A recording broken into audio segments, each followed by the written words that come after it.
My husband demanded a paternity test. I refused, filed for divorce, and later discovered my own mother sabotaged my marriage for money.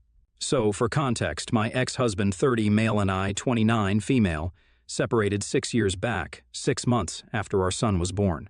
My ex-husband and I had been married for a year and a half before that and had dated for 2 years in college. We went to different colleges, but we had a common friend, Dan Phi male fake name, who was responsible for setting us up together. I thought my ex-husband was just perfect in every way, so I didn't think twice before marrying him and having a baby with him. Things were going well for us, and we were ticking off things from our bucket list one after the other. We bought a house 1 month after our baby was born, and at the housewarming party, our friend Dan decided to get blackout drunk. He then pulled me aside and confessed that he'd fallen in love with me, and even suggested that we elope. He said that he was willing to adopt my son as well if that's what it was going to take, but he wanted to be with me at any cost.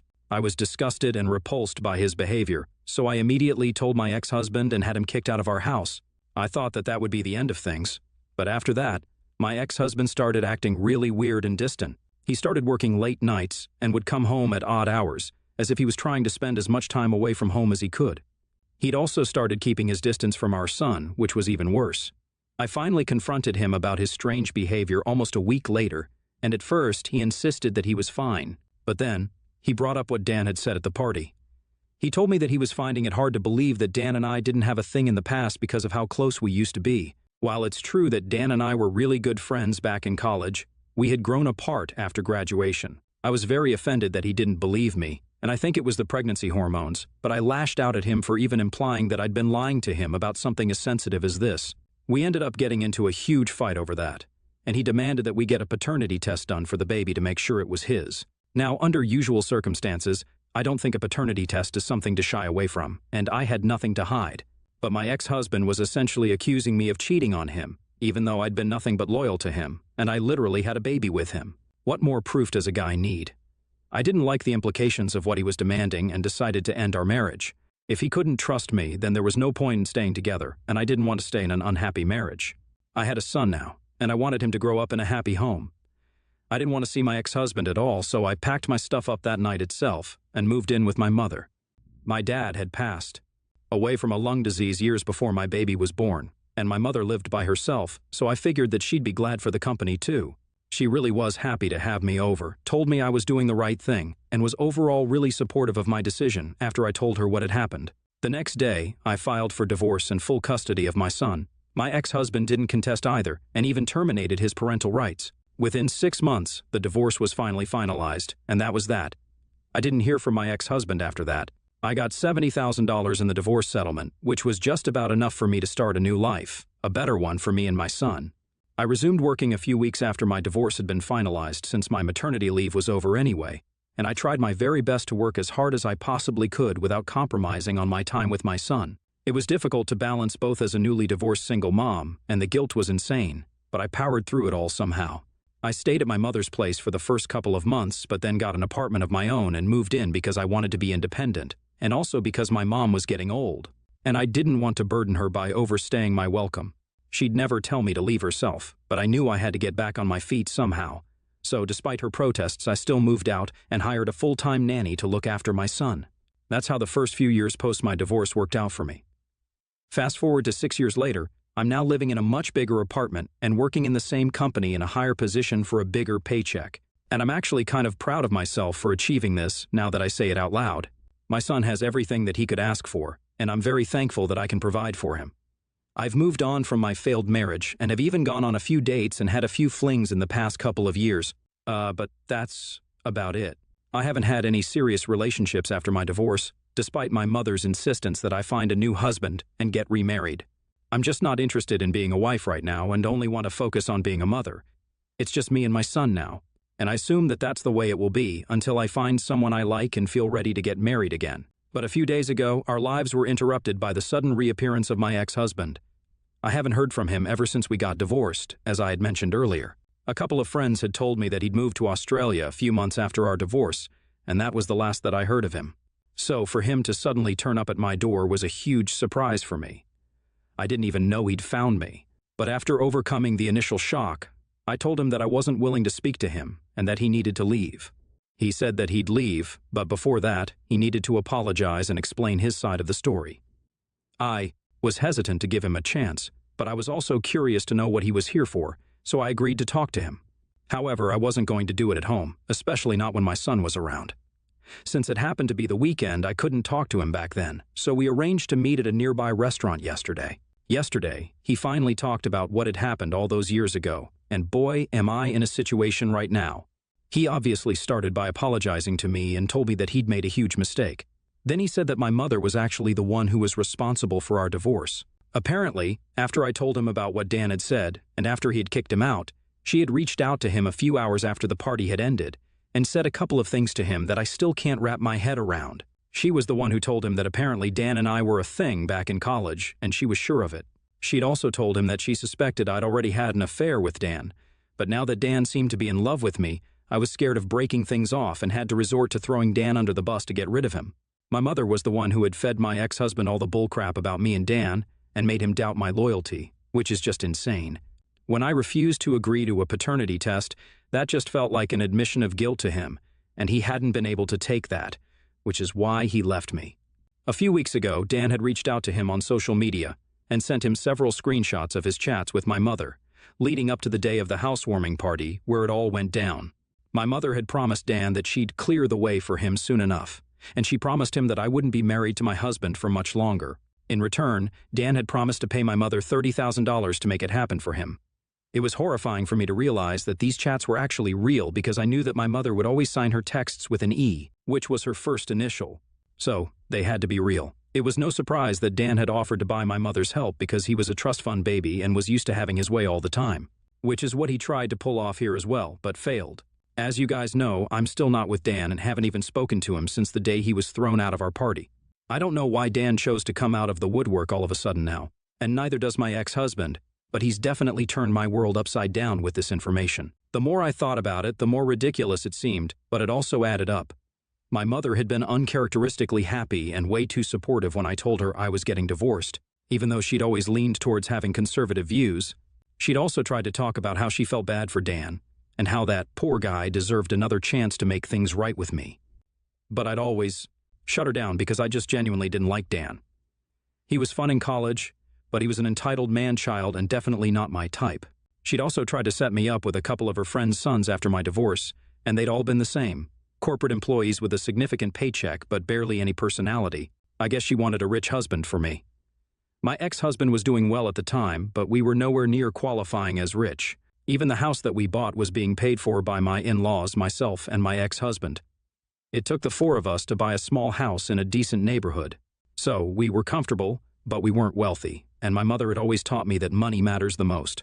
So, I'm not surprised that she did what she did. I'm just surprised that she didn't hesitate to ruin her own daughter's relatively happy marriage and deprive her grandson of his father for 6 whole years just because she believed that I needed a rich husband.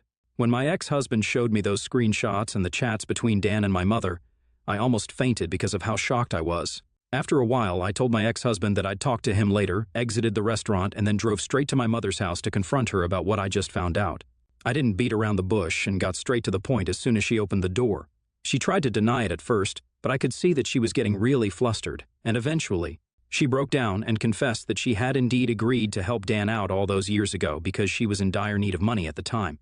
She'd been a stay-at-home mom all her life, and after my dad passed away, she had nobody to rely on and was struggling with the bills. The money that my dad had left her had been enough to sustain her for a while, but after that, it became really difficult for her to survive on the savings. She said that she'd thought about asking me to lend her money, but I had just purchased a house and had a baby, and I'd complain a lot about how expensive everything was quite often. So she felt like she couldn't come to me for help either. She had been looking for jobs for a couple of months, but had been turned down everywhere since she hadn't worked before. As a last resort, she agreed to help Dan, who had reached out to her a couple of weeks before the party. She'd intended to put in a good word for Dan after manipulating my husband to leave me, but Dan had jumped the gun. After that drunken confession of love, she couldn't salvage the situation anymore. She tried to, but it just didn't work, and eventually both she and Dan gave up trying. Even after that, she tried to set me up with rich guys, like I mentioned earlier, because she felt guilty about ruining my perfectly happy marriage for her own selfish reasons. But she had no luck with that either, and was now living with the guilt. She said that she did plan to tell me the truth at some point. but didn't mean for me to find out this way, and even tried to convince me that she'd done this for my own good because Dan was well off, and we never would have had to worry about money or work if I'd ended up with him. She said that she'd been looking out for me and requested me not to take this to heart, but I just couldn't believe that my own mother would do such a thing to me. I left, disgusted and horrified by what I knew now, and haven't been to see her since. I haven't responded to her calls and texts either because I just don't know what to say to her anymore. I've even told my ex-husband that I need some time to recover from everything that I've uncovered, and thankfully he's sensible enough to respect that. But my mother just keeps sending text after text every single day. I don't have the heart to block her either because my emotions are all over the place right now. Yesterday, I received a text from my mother that has hit harder than the rest. She told me that no matter what she'd done in the past, she wanted me to know that she still wished nothing but the best for me, but also wanted me to understand that she was her own person and had to watch out for herself too. She said that she did what she had to do to survive on her own, and she did regret it, but it was done now. She didn't ask me for help because she knew I wouldn't be able to help her since my ex-husband and I didn't make enough money to cover all the expenses, including hers. So what she did was out of sheer desperation. She has tried to make it up to me since, and will continue trying for the rest of her life if that's what it takes. That message really made me tear up because, like I said, I've spent my whole life with this woman, and in one day, my entire world was turned upside down. I'm just genuinely lost right now. Itia for not offering to help my mother when she was struggling with money after my dad passed away. Update 1. Hello. 4 days have passed since I posted. Thank you all so much for being so nice to me and for all the advice that I received on the original post. I'm in a much more emotionally stable state right now, and I'm thankful that I didn't respond to my mother before. I don't care what her reasons were. I don't care what she was going through. The bottom line is that she ruined my marriage, and she forced my son to live without a father for 6 years. I really cannot think of any way to justify what she did, and her trying to gaslight me into believing that what she'd done all those years ago for her own needs was okay, was the last straw. If she had told me what she was going through just once and asked for help, then I would have made sure that I helped her out and supported her in whatever way I could. But she chose to ruin my marriage just for money and thought that she could make it up to me by setting me up with her friend's rich sons. It's revolting to think that I used to put this woman on a pedestal and was actually even ready to believe that I was in the wrong. That's how convincing her gaslighting was. But it's okay now. I'm definitely not apologizing to her or letting her manipulate me anymore. After I was promoted, I'd been the one taking care of her, and she'd been living off of my money anyway. But that's all going to stop now. Once again, thanks to everyone here who took out time to reassure me that I was not the villain for not offering my mother help that I didn't even know she needed. For the ones who had been asking about why exactly Dan had chosen to speak up after so long, I spoke to a couple of my friends and found out that he was now a bitter alcoholic who'd been divorced twice in the past 6 years. So my best guess would be that he finally realized that I would never come running to him, no matter how lonely I was, and so he decided to stir up drama again. Or at least that's what I think happened. I'm not sure, and I don't think it really matters why he did it. He did it, and I still can't decide if the repercussions of that have been good or bad, a bit of both, I suppose. Update 2, so I finally blocked my mother on all platforms today, everywhere. I've also told my assistant to discontinue my monthly payments to her. I feel like a huge load has been lifted off my shoulders, and I can finally breathe a little now. It's been a really crazy emotional week, but I've made it through.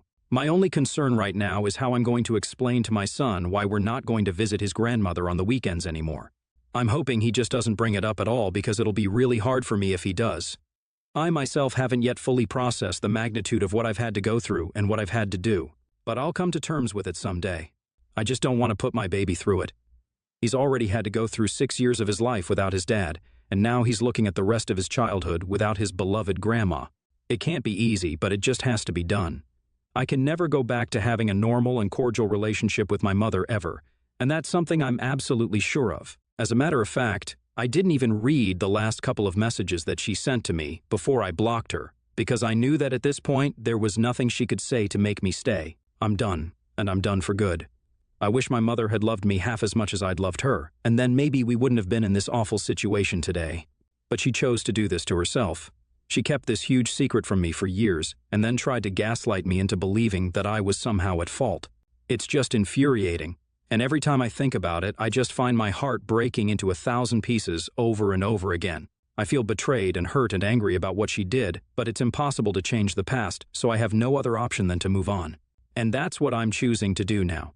I'm choosing to let go of my mother and all my resentment so that I don't have to carry it around with me for the rest of my life.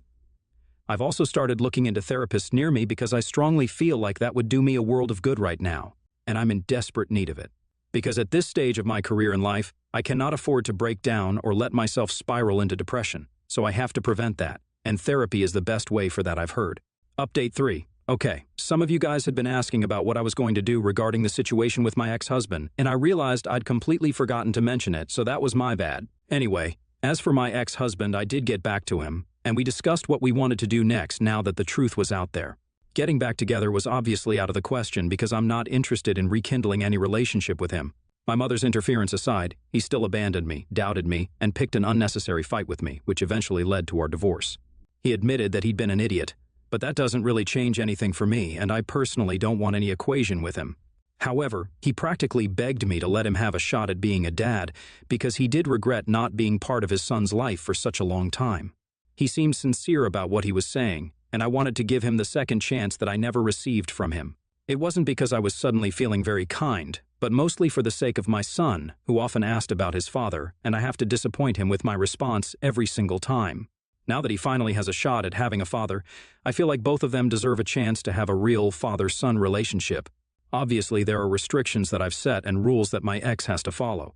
He can't just reappear out of nowhere and expect me to let him take over dad duties without testing the waters first. So, for now, he's only allowed to meet my son once a week and for a couple of hours only. Even those limited interactions have to be supervised, and he cannot take my son out without me. They've had 2 visits so far, and things seem to be going well.